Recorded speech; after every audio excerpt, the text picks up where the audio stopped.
you look at writing as a profession. Now the profession has changed a great deal. I think before writers could just write. Isn't that a concept? That you'd actually sit there and write and then your book would get published and hopefully people would read it. You know, go to the bookstores. And now I think it's very different. It's a bit like, and I hate to say this, showbiz.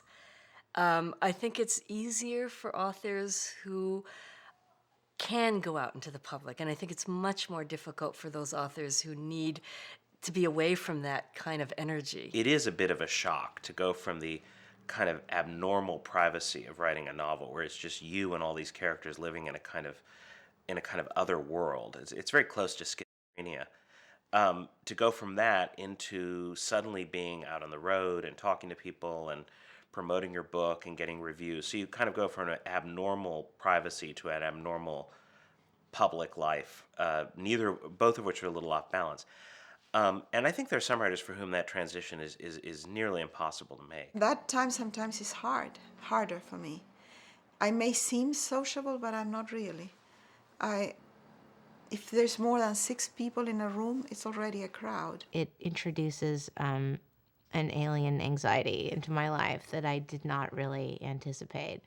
But I'm hoping that that will die down, and there'll probably be, and for better or worse, there's probably a mourning process to, when the publishers stop calling all the time and wanting things. And when it's happening, I'm like, oh God, I have to do more of this.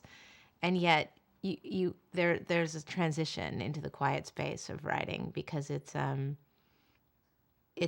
has less of the cheap thrill of people calling and wanting things from you. It's not so difficult for me to actually go out and talk about my book. It's more difficult for me after 3 months of talking about the book to suddenly say, now stop again, because you want to write a new book and you have to get back in a different state. And so I think the best is to stay away from the idea. And I have this dream of sitting down for a month and just reading other people's books, and then very slowly getting back into the writing process. When I first started doing book tours, I thought, we'll need, hotel rooms. But it turns out that hotel rooms are really not very pleasant to stay in, especially as I get older and I'm allergic to the carpet and you can't open the windows and it's very cold and there's nothing to eat. And it's just not, it's not fun. It's awful for actually working. I haven't worked since, actually written anything that I was really happy with for about 2 months before it all started, because that's when the interviews and everything starts. Something that does start to get a bit grueling is the interviews, the same questions, a lot of interviews that you do are the short sort of 6-minute exposés on commercial radio or commercial TV where you really can't say anything of substance, and you're scrambling to come up with sound bites or little witticisms that will make you somehow memorable, sandwiched between the cancer drive and the dog act or whatever. If after a week of that, you really start to loathe the sound of your own voice and the repeating of the same phrases, and usually it goes on for more than a week.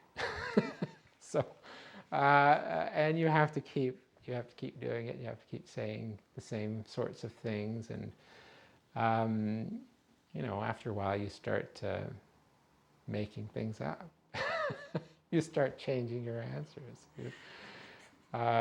Saying things that aren't quite true, or often saying things that in fact are true. When you actually stop and think about something, your immediate reaction in the first week of a tour is to come up with the easiest answer to something. So by week 3, it might be that actually you're giving much more honest responses, because you stop and think, well, no, that isn't really true. What I really was trying to do was Y, not X. It looks like X, but as it happens, it was Y. So there can be a kind of self-discovery that happens at a certain stage in that whole process as well, and that's not a bad thing.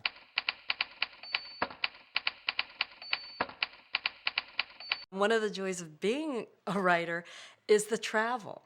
that I have done, and that's something I always loved to do even before I was a writer, was the travel. And it has to do probably with the discovery of other places and other people and how they think and how they work.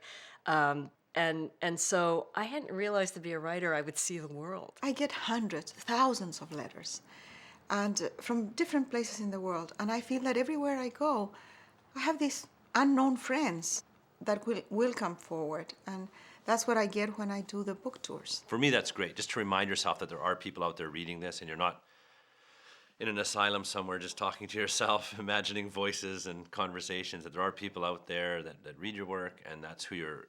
Because writing is a form of communication. That's what it is. And communication takes at least two people. The interacting with an audience is wonderful. Not for me as a writer, but for me as a reader. I love meeting other readers. You know, that's like when I think of my secret cult affiliation, it's like readers. And so in that way, I love it. Many times I see friends I haven't seen in years, and I like the parties. That's good. I'm from New Orleans, so I really like to do parties as much as possible. And since I live in a very small town, we don't have a lot of parties. So that's a good thing about book tours. Now there's the whole festival circuit you do across the country, and it's almost like you're in camp, like you're in Canada World Youth or something. You're traveling with this group of 20 or 30 writers you see again and again, city after city. There's a group here, there's a society here, and I'm a part of it. And I think it's when I meet these big writers, you know, the international writers that come to these festivals, and they're, you know, on the New York bestseller list, and they have won these huge mega awards, and they're sitting there, and I'm talking to some of them, and some of them are so wise, you know, they've got so much behind them, and they have so much to offer, not about writing, but about life and experience. And these festivals give me a real opportunity to tap into some of that, into some of the elder writers, and I truly enjoy that.